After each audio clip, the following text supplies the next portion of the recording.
Good morning student. बेटा आज हम हिंदी में लेसन नंबर 6 भगवान के डाकिए कविता है, ये रामधारी सिंह दिनकर जी की, ये प्रारंभ करने जा रहे हैं। कवि के बारे में क्या लिखा हुआ है ध्यान दें आप। आधुनिक युग में वीर रस से सराबोर ओजस्वी कविता के प्रमुख कवियों में दिनकर का नाम अग्रगण्य है, जिनका जन्म बिहार के सिमरिया में हुआ था। उन्होंने इतिहास, दर्शन शास्त्र और राजनीतिक विज्ञान का अध्ययन पटना विश्वविद्यालय से किया। रामधारी सिंह दिनकर उपनाम से स्वतंत्रता पूर्व एक विद्रोही कवि के रूप में स्थापित हुए और स्वतंत्रता के बाद राष्ट्र कवि के नाम से जाने गए। वे छायावादोत्तर कवियों की पहली पीढ़ी के कवि थे। एक और उनकी कविताओं में ओज, विद्रोह, आक्रोश और क्रांति की पुकार है, तो दूसरी ओर कोमल श्रृंगारिक भावनाओं की अभिव्यक्ति है। इन्हीं दो प्रवृत्तियों का चरम उत्कर्ष उनकी कुरुक्षेत्र उर्वशी नामक कृतियों में मिलता है।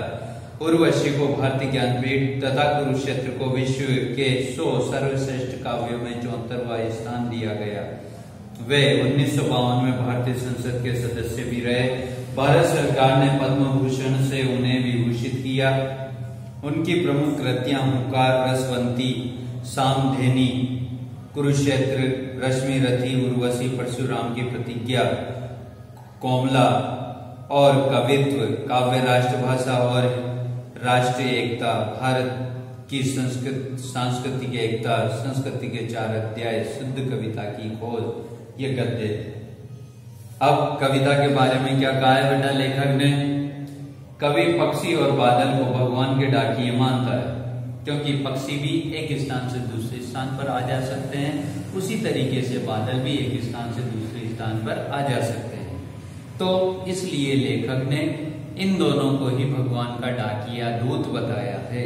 जिस प्रकार डाकिये संदेश लाने का काम करते हैं, उसी प्रकार पक्षी और बादल भगवान का संदेश हम तक लाते हैं।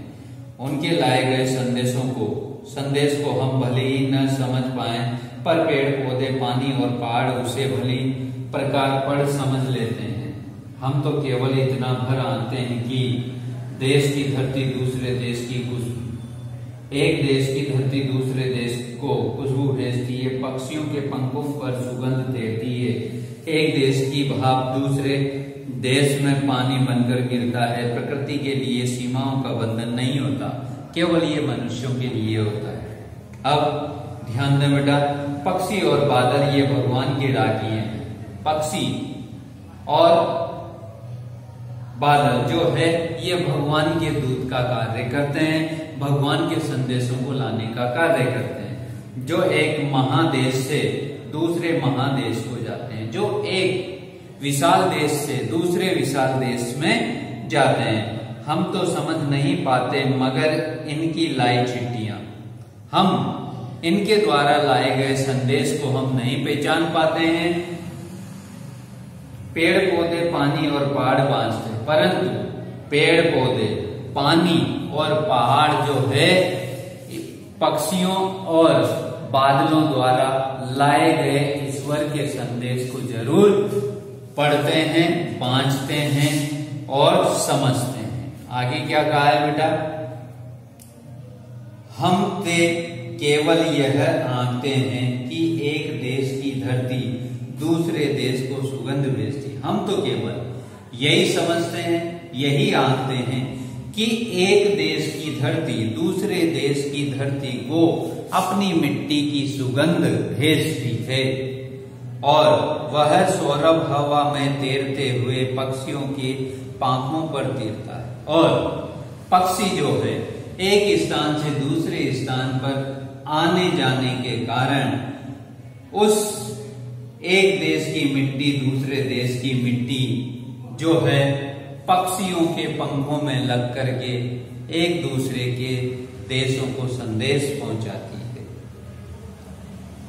और एक देश का भाग दूसरे देश में पानी बनकर गिरता है, और साथ ही साथ एक देश में जब उष्ण और ग्रीष्म और उमस होने के कारण जो है समुद्रों का पानी या नदियों का पानी भाप बन करके बादल के रूप में परिवर्तित होता है।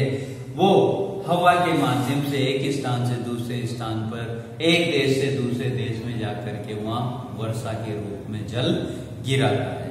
तो बेटा इस तरीके से पक्षी और बादल जो है ये एक दूसरे देश की मिट्टी और एक दूसरे देश की भाप को जल बना करके बरसात के रूप में हमें संदेश देती है, और साथ ही साथ इस संदेश को न तो हम समझ पाते हैं, जबकि प्रकृति जो पेड़ पौधे पहाड़ नदियां ये सारी की सारी जो है भगवान के भेजे हुए संदेश को निरंतर और लगातार ध्यान पूर्वक बांचते हैं और पढ़ते हैं कि ईश्वर ने हमें क्या संदेश दिया है। ठीक है बेटा, धन्यवाद। अब इस पाठ के जो प्रश्न उत्तर हैं ये आपके PDF के माध्यम से पहुंचा दिए जाएंगे। ठीक है बेटा, फिर भी कोई परेशानी या कठिनाई होती है तो तुरंत आप मुझसे संपर्क करें। ठीक है, धन्यवाद।